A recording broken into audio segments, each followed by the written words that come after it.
ow'ekitiibwa mbeera ng'ogira khutuba eyo mutuufu ebiseera bino bye tulimu bye bayita emyezi gino egya hijja nnungi nnyo okubeera nti ffenna tujjukanya nayo sawaan oba ogenda e Makka oba togenda oba wooli oba toli oba olimu abo bagenda okubeera nti bagenda mu hijja omwaka guno oba toliimu kuba ekisookera ddala tujjamu nti nabbi waffe Muhammad sallallahu alaihi wasallama qad ataahu llahu jamiul kalim Allah ali yamuwa ebigambo nga ebigambo birina amakulu mangi nga kuba khutuba eyo yagiteeka mu bigambo nga tugenda obbiraba naye Allah ali yamuwa ebigambo nga ayogera ekintu naye nga kiwuna nga kisobola okuvaamu amakulu amangi nga kivaamu n'emigaso emingi nga nabbi waffe Muhammad sallallahu alaihi wasallama mu hadithi Abi Huraira watugamba nti nabbi waffe yagamba buithtu bijawamii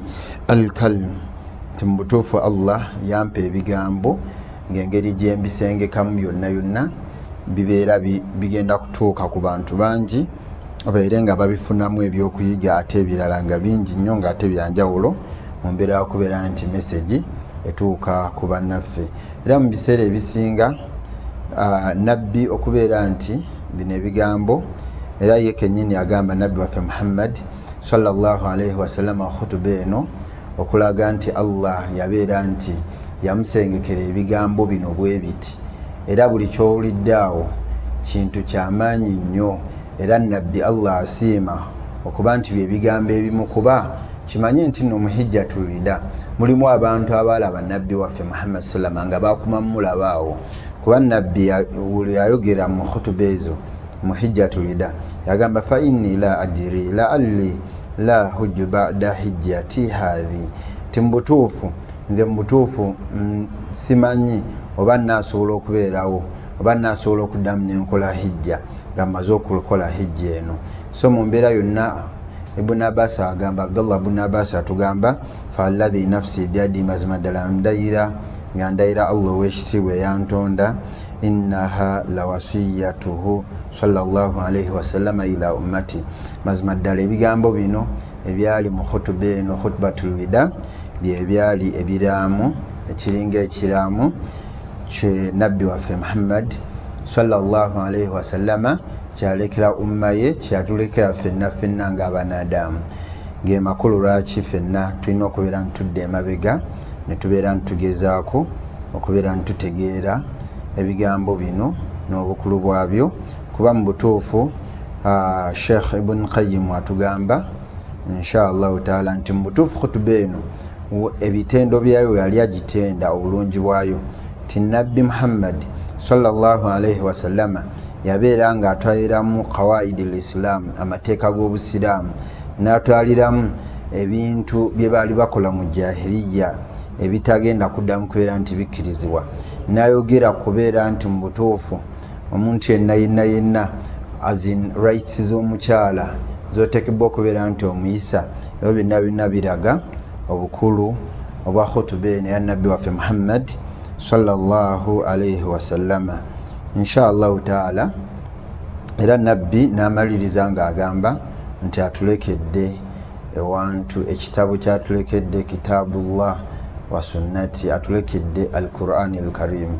Biseera ebisinga tuli wano naye mu butuufu amaanyi abasiraamu twandibadde twesiima nnyo, nga mbye twesiima nabyo twesiima n'ekitabo ekyo Qur'an, n'olusoma l'olunaku tokitunuddeemu, ng'ate nabbi wo Muhammad sallallahu alaihi wasallama kyeyakulekeranga ggwe omusiraamu atulaba wano, yakikulekera Qur'an al-Karim, ekitabo nga al-Qur'an al-Karim kalamullah, mulimu bigambo bya Allah.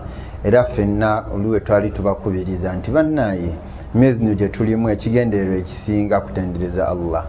Waliwo twali tumaliriza ne tugamba okutendereza Allah, okwogerako Allah, afdalu dhikri tilawati al-Qur'ani, dhikri ekyasinza okuba nti nnungi eyitibwa kye bayita tilawati al-Qur'ani, kusoma Qur'ani. Ne bannaaye kumakya okedde osomye kyenkana ki, oregula osomye kyenkana ki, ogamba ebintu ebitambula bulungi mu bulamu bwo temuli mu Qur'ani, binatambula butyo bulungi nga Qur'ani wallahi okuva ku Ramadhani wagiggalira olinza Ramadhani endala kubeera nti ogijjayo. ebintu ebinatambula buto bulungi nga nabbi oyo yakugamba nti akulekedde ekintu kyakulekedde kitabullah kitabo kya Allah gokyebalamye okirese bannaye mbasaba inshallah taala fenna tuddeyo tubeerenga mu bintu byetubeera nti tusibako essira ennyo mulimu al-Qur'ani al-Karim ekitabo ekyo Qur'ani al-Karim nga tetukivaako mu mbeera y'okubeera nti tusaba Allah ow'ekitiibwa abeere nga akituwamu obulungi. Nabbi waffe Muhammad sallallahu alaihi wasallama mu hijjatul wida eno era tulabamu mu hadithi ye ng'atugamba abghadhu nnasi ila Allahi thalatha. Nabbi agamba nti n'abantu bamiteeka esatu Allah abanyiigira nnyo. Mubambe yayogera mulhidu fil haram, omuntu yenna abeera nti ayonoonera ku haram. Kino tukireese kuba baganda baffe abagenda okubeera nti babeera mu hijja tokkirizibwa kubeera nti okaayanira mu haram, onyiigira mu haram.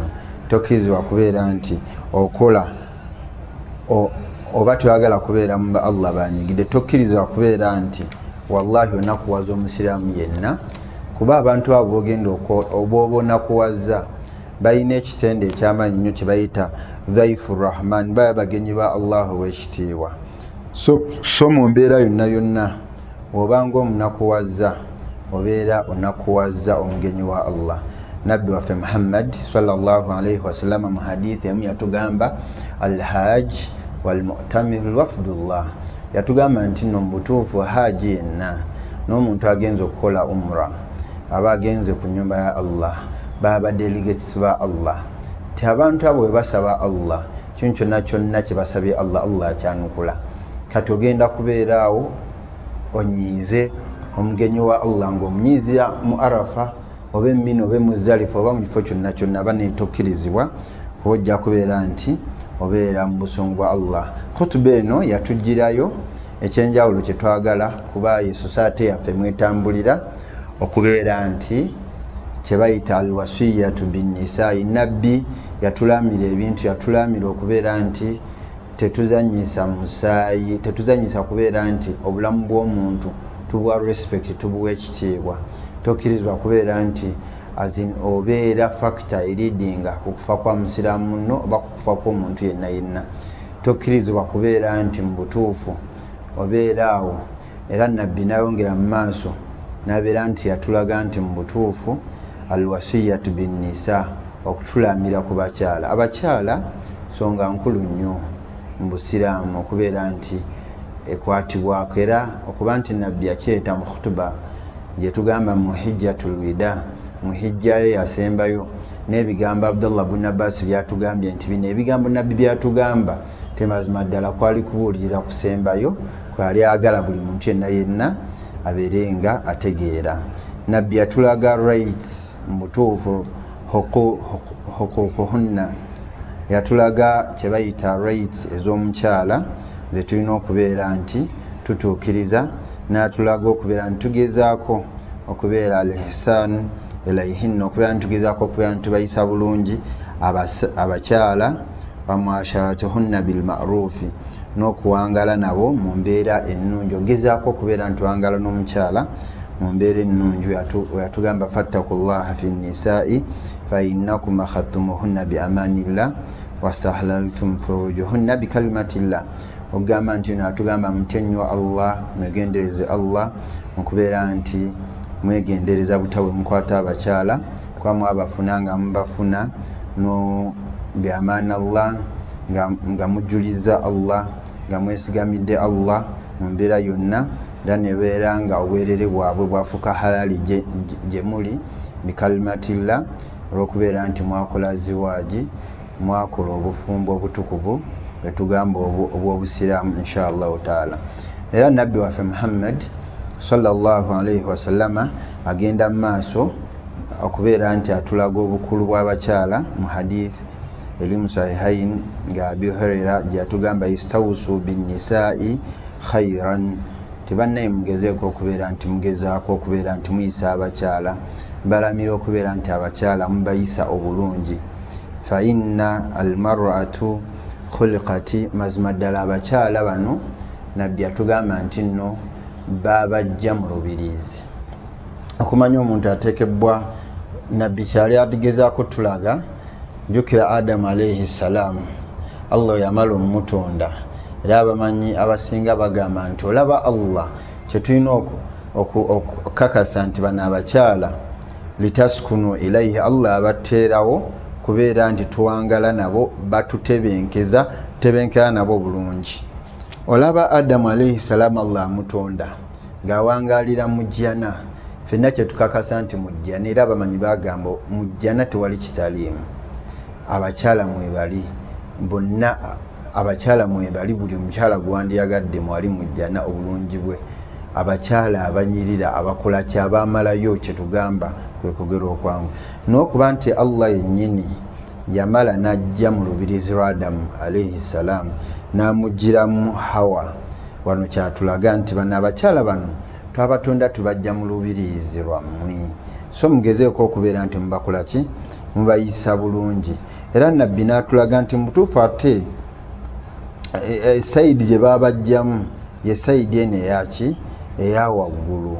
Sayidi eyo ate mu butuufu azinsi y'amaanyi nnafu, nti wogezaako eyo sayidi y'olubirizi, ogezaako okubeera nti ogitereeza, amayiriza ate okoze eki, amayiriza ate ogimenye bumenyi. So omukyala yenna yenna, oba omwami ampuliriza, omukyala yenna yenna gw'oyina mugumiikirize mu mbeera gy'alimu, ate teweekalakaasa. Waliwo omusiraamu gwe nali naye, wallahi naye nga mbutuufu ye azin yaŋŋamba ekigambo, nemugamba naye nali namuddamu ekyo, naye ekigambo kyeŋŋamba yaŋŋamba nze omukyala nabadde n'omukyala nempangala naye okumala omwaka gumu, owangadde naye ekisooka tewamwogereza mu njogerezo y'obusiraamu, tewamuwasa mu mpasa y'obusiraamu, omaze naye emyaka 2 mwenna muli mu byaki, muli mu byakiyaayi, kyokka owooza nti gwe imaani ekutadde, ofunye imaani nene, obadde omuwasizza nti okusaala tasaala, takola ki, nti eswala ezimu tozisaala, biki nti ensonga lwaki omukyala oyo ogenda muta.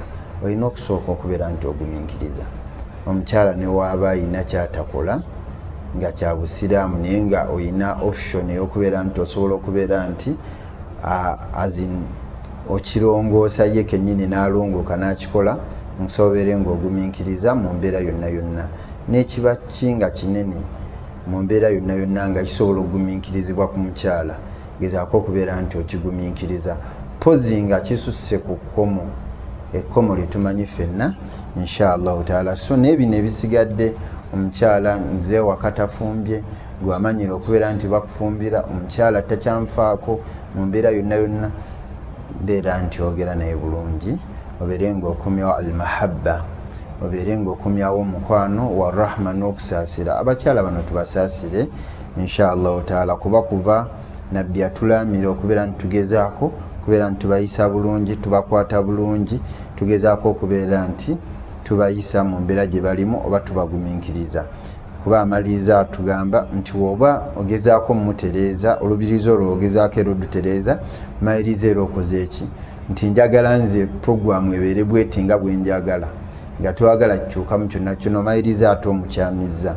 Naye kyolina okukola, olina mumuleka mu mbeera gy'alimu, n'ogezaako okubeera nti gw'olongoosa nga osaba Allah abeere nga mukulongooseza. Omwami atulaba, saba Allah ow'ekitiibwa akulongooseza omukyala gw'oyina, okusinga okubeera nti omuta. Saba Allah amulongoose, naawe ogezeeko okubeera nti omulongoosa, naawe kennyini weerongoose gy'ali. Musooke mutereeza okusinga okulowooza nti nze onanyiizizza, nyiizeemu katini. Waliwo kye bayita aswabul ala taatillah, okubeera nti ogondera Allah mu kubeera nti weesinza Allah. Eno okuwasa kwennyini ibaada. Omuntu yennyini okufumbirwa n'afuna omukyala abeera mu ibaada. Teri ibaada gy'owulira nti mu butuufu nzibu. Ibaada esinga Allah erimu empeera ennyingi, ibaada ya bufumbo. N'ate eyo ibaada ate era nzibu nnyo mu mbeera yonna yonna. Kuba ebiseera ebisinga mugenda kwesanga n'omukyala cultures za njawulo. Abamu abasinga wano abeera ano nga ye mutuufu yazaalibwa yegomba okwasa ku mukyalo omuki, omukyalo omwarabu oba omukyalo omukyotalo oba omukyalo omuki, era olumufuna agenda kuba n'embeera zanjawulo. So ino ozigumiikiriza embeera ezo ez'enjawulo zalina kuba nawe olina embeera ez'enjawulo. Oluusi n'osanga abasoga nga balina embeera ez'enjawulo, abaganda nga balina embeera ez'enjawulo. Ate ffe obusiraamu tebugamba nti no towasa, bugamba wasa oba kalica ki oba kalica kigwe kola ki muwase mu mbeera gy'oba omuwasizaamu nga ya shariya nga ntuufu. So mu mbeera yonna yonna omuntu yenna yenna oteekebwa okubeera nti ogumiikiriza omukyala gw'oyina, kuba nabbi yatugamba nti ate wonna agezaako okubeera nti omutereeza ojja kumala ate omenye bumenye. Era n'amayiza nga atugamba fastawusu binnisa mbalamira okubeera nti muyisa abakyala mu mbeera ennungi. Mu Arafa muno mwennyini mwe tuli, nabbi waffe Muhammad sallallahu alayhi wasallama yabeera nti olwamala khutuba eno yabeera nti alagira ne baziina adhana almuadhin, omuazinyi yaziina nga bali mu Arafa, n'abeera nti bayimirira ne basaala fasalla binnansi dhuhul, ne babeera nga basala salati dhuhul. Thumma olwamala muazinyi olwamala zuhuri n'abeera nti era akola ki, yayimirira n'akola ikama ne basala salatul asr. So bagatta zuhuri ne asiri nga bazitemyeko bbiri, walam yusalli bainahuma shay'a. Nabbi tiyasaala wakati awo, taddamu kubeera nti asaira wakati awo paka nabbi olwavaawo. Thumma rakaba sallama hatta ata mawqif Arafat. Wantugambye ali yasooka kubeera ku Nimra, n'ava mu kifo ekyo ekya Nimra n'agenda yakolera khutuba. Olwava yakolera khutuba n'alinnya ensolo ye kyebayita al uruna, weyava mu kifo ekyo kyebayita urunatu, n'abeera nti alinnya ensolo ye, n'abeera nti yeyongera mu maaso paka mu mwakifu al Arafat, mufo kyebayita Arafat. Fastakbala al qibla, n'abeera nti atunula mu qibla. Walam yazal waqifan hatta gharabati ashamsi, yabeerawo paka enjuba we yabeera nti egwa obudde bwa magharibi ne butuuka. Era mu kifo ekyo Allah mwe yabeera nti asiza aya egamba alyawma akmaltu lakum dinakum wa atmamtu alaykum ni'mati wa raditu lakum al-islaama diina. Aya eyo gye tugenda okusembyayo Allah gye yassa egamba nti alyawma akmaltu lakum dinakum, this day have I perfected for you my religion, completed my favors upon you and chosen for Islam as your religion. Nti olwaleero akmaltu lakum dinakum, mu butuufu eddiini ejjudde. Ebiseera ebisinga tugamba nnyo abantu nti obusiraamu bujjuvu, wabula ffe abantu abasiraamu ffe abayinza okubeera nga tetuli bajjuvu. Era omuntu yenna yenna akimanye nti nno ye atali mujjuvu naye obusiraamu buki bujjuvu. Waraditu lakum al-islaama diina, era Allah n'agamba nti mutuufu atusimidde eddiini y'obusiraamu. Kyetwatandise nakyo ekyokubeera nti omuntu yandibadde abeera blessing ogamba eva raditu billahi rabba, neesimye nti Allah mulezi wange, wa bilislaami diina, neesimye nti eddiini y'obusiraamu diini yange, wa bi Muhammad sallallahu alayhi nabbi wa rasula, era neesimye nti nabbi Muhammad sallallahu alayhi wasallama mbaka wa Allah era ndi wansi we. Inshallah taala tujja komawo omulundi omulala tunuulire butya nabbi essaawa ze yava mu Arafat okubeera nti yongerayo Muzdalifa, kuba tuli mu kubeera nti tugezaako kutunula mu hijjatul wida butya nabbi bwe yatambula paka bwe yamala emikolo gya hijja. Inshallah taala saba Allah w'ekitiibwa bye twejjukanya nabyo abeere nga bitwamu obulungi, tusaba Allah abeere nga atuwangaaza obulungi, tusaba Allah ffenna abagenda e Makka abeere nga atuwa kye bayita alhajjul mabruur alladhi laysa lahu aljaza illa aljanna, atuwe hijja ekkirizibwa nga nabbi gy'ayogera etalina mpeera yonna kujjako okubeera nti omuntu ayingira ejjanna. Subhanaka Allahumma bihamdika nashhadu an la ilaha illa anta nastaghfiruka wa natubu ilayk, walhamdulillahi rabbil alamin. Assalamu alaikum warahmatullahi wabarakatuh.